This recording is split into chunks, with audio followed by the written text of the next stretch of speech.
Vijayawada Gandhinagar press club నందు నవ్యాంధ్ర ప్రత్యేక హోదాతో పాటు ప్రజా ఎజెండా చాటుతూ నెల్లూరు నుంచి శ్రీకాకుళం దాకా జనచైతన్య యాత్ర ఏప్రిల్ 14, 2024న డాక్టర్ బాబాసాహెబ్ అంబేద్కర్ 133వ జయంతి రోజున నెల్లూరు జిల్లా స్థానం చెర్ల గ్రామంలో మొదలై జనచైతన్య యాత్ర ప్రకారం గుంటూరు, బాపట్ల, కృష్ణా, ఎన్టీఆర్ జిల్లా, ఏలూరు, రాజమండ్రి, తూర్పుగోదావరి జిల్లా, అనకాపల్లి, విశాఖ, విజయనగరం జిల్లాల గుండా సాగుతూ చివరికి మే 5, 2024న శ్రీకాకుళం జిల్లా బొడ్డపాడు గ్రామంలో కార్ల్ మార్క్స్ 206వ జయంతి జరుపబడను.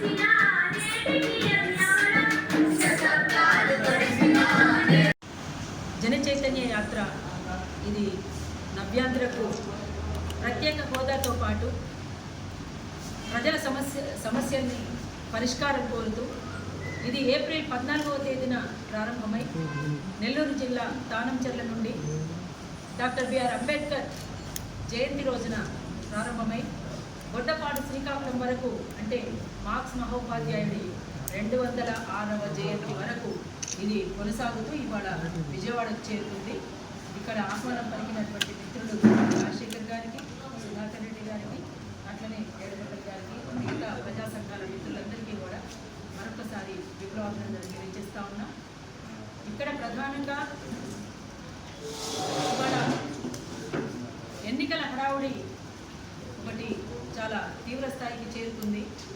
ప్రతి ఎన్నికలు కూడా ప్రజల సమస్యల్ని పక్కకు పడేసి, ప్రజల ఎజెండాని పక్కకు పడేసి, ప్రత్యేక హోదా ఏదైతే ఉందో విభజన హామీ ఇచ్చినటువంటి హామీలు ఏవైతే ఉన్నాయో ఆ హామీలన్నింటినీ కూడా తుంగలో తొక్కేసి ఇవాళ కేవలం గెలుపు ఓటములు అనేటువంటి వాటిని మాత్రమే చూసుకుంటున్నారు. ఏ ఎన్నికలు వచ్చినా కూడా ప్రధానంగా కులం, మతం, ధనం, మత్తు, ఇవన్నీ కూడా మద్యపానం, ఇవన్నింటినీ కూడా వీటన్నిటిని ప్రలోభాలకు గురి చేసి ప్రజల్ని వాళ్ళ ఎన్నికల పబ్బం గడుపుకుంటున్నారు తప్ప ప్రజల సమస్యలన్నింటినీ కూడా పక్కదారి పట్టించేటువంటి పరిస్థితి వాళ్ళు కొనసాగుతూ వస్తూ ఉంది. అందుకనే ఇవాళ ఇక్కడ ఉన్నటువంటి ఆంధ్రప్రదేశ్లో ఉన్నటువంటి కానీ అటు కేంద్రంలో కానీ ఇక్కడ రాష్ట్రంలో కానీ ఎక్కడికక్కడ ఉన్నటువంటి భూములన్నింటినీ కూడా కార్పొరేట్ శక్తులకు తాకట్టు పెట్టేసి రెడ్ కార్పెట్ పరిచి స్వాగతం పలికి మా దగ్గర పుష్కలంగా ఉన్నటువంటి వనరులు అనేక ఉన్నాయి, దోచుకోండి అని చెప్పేసి బహిరంగ మార్కెట్లో వేలం వేస్తున్నటువంటి పరిస్థితి ఉన్నది. ఇక్కడ ముఖ్యంగా ప్రధానమైనటువంటి 3 ఉన్నాయి. 1 వ్యవసాయ రంగం, 2 చేనేత వృత్తి, 3 మత్స్యకార వృత్తి. ఈ 3 పట్ల ఇవాళ ఇక్కడ ఉన్నటువంటి ఏ ప్రభుత్వాలు వచ్చినా కూడా ఏ ప్రభుత్వానికి కూడా ఇవాళ ఉన్నటువంటి పాలక వర్గాలకు చిత్తశుద్ధి లేదనేటువంటిది చాలా స్పష్టం అవుతా వస్తున్నటువంటి పరిస్థితి ఉంది. వ్యవసాయ రంగం అంతా కూడా సంక్షోభంలోకి నెట్టబడి ఇవాళ రైతులందరూ కూడా ఆత్మహత్యలు చేసుకునేటువంటి పరిస్థితికి తీసుకొచ్చింది. అంతేకాకుండా ఇవాళ విద్యుత్ ఛార్జీలు అనేటువంటివి మత్స్య కార్మికులకు సంబంధించిన ఆక్వా పరిశ్రమకు ఉన్నటువంటి ఏదైతే విద్యుత్ ఛార్జీలు ఉన్నాయో ఇప్పటికిప్పటిగా పెంచేస్తున్నటువంటి పరిస్థితి ఉంది. అందుకనే దానికి సంబంధించినటువంటి 1 రూపాయి వరకే దాన్ని చూడాలని చెప్పేసి ఒకరేమో 7 రూపాయలు అంటున్నారు, ఒకరేమో రూపాయిన్నర అంటున్నారు. కానీ మేము డిమాండ్ చేస్తున్నది ఏంటంటే 1 యూనిట్కి 1 రూపాయి అనేటువంటిది పెట్టాలి. అట్లయితేనే ఆ పరిశ్రమను ఆదుకోగలుగుతాము. లేకపోతే చాలా ఇబ్బందికరమైనటువంటి పరిస్థితుల్లోకి ఈ పరిశ్రమలన్నీ కూడా నెట్టబడతా ఉన్నాయి.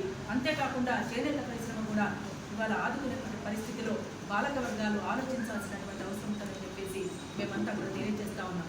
అందుకోసమే ఇవాళ అటు కేంద్రంలోనూ ఇటు రాష్ట్రంలోనూ కార్పొరేట్ శక్తులకు ఎక్కడికక్కడ భూములన్నీ కూడా తాకట్టు పెడుతున్నటువంటి అంబానీ, అదానీ లాంటి వాళ్ళ గురించే ఆలోచిస్తుంది తప్ప ఇక్కడ ఉన్నటువంటి ప్రజల యొక్క సమస్యల్ని ఏ రకంగానూ ఆలోచించేటువంటి పరిస్థితిలో పాలక వర్గాలు లేవు.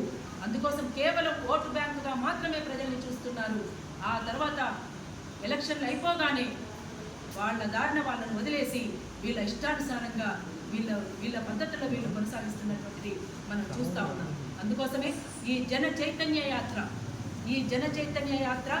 అన్ని జిల్లాలను తడుముతూ, అన్ని జిల్లాలను కలుపుతూ, ఎక్కడికక్కడ ఉన్నటువంటి ప్రజల సమస్యల్ని లేవనెత్తుతూ ముందుకు సాగు ఇవాళ విజయవాడకు వచ్చింది. ఇక్కడి నుంచి అన్ని జిల్లాలు తిరుగుతూ మళ్ళీ శ్రీకాకుళం ఒక చారిత్రాత్మకమైనటువంటి పోరాటాలు, అనేక పోరాటాలకి ఒక ఉద్యమాల గడ్డగా పేరుగాంచినటువంటి, దేశానికే ఒక దిక్సూచిగా ఉన్నటువంటి శ్రీకాకుళం జిల్లా బొడ్డపాడు గ్రామానికి చేరుకుంటుంది. అందుకోసం మీడియా మిత్రులారా, మీ అందరికీ కూడా ఒక విజ్ఞప్తి చేస్తూ ఉన్నాం. ఎలక్షన్ల టైంలో ప్రజల ఎజెండాని అమలు చేయాలని చెప్పేసి డిమాండ్ చేస్తూ సాగుతున్నటువంటి జన చైతన్య యాత్రకు ఎక్కడికక్కడ మీరంతా కూడా సహకారం అందించాలని మేము మరొకసారి విజ్ఞప్తి చేస్తూ ఉన్నాం. అందుకోసం ప్రజల సమస్యలే ముఖ్యమైనటువంటివిగా ముందుకు రావాలి, ఆ సమస్యల పరిష్కారం జరగాలి. ప్రజలు కూడా ఎక్కడికక్కడ నిలదీయండి. ప్రతి పార్టీని మీ ముందుకు ఏ పార్టీ వచ్చిన ఎన్నికల్లో నిలదీయండి, ప్రశ్నించండి. అట్లా ప్రశ్నించడమే ఇవాళ డాక్టర్ బిఆర్ అంబేద్కర్ కోరుతున్నాడు. ఒక స్వేచ్ఛగా గౌరవంగా బతికేటువంటి బతుకుని మనం కోరుకోవాలి అనేటువంటిది తను ఆకాంక్షించిండు. అందుకోసమే డాక్టర్ బిఆర్ అంబేద్కర్ జయంతి రోజున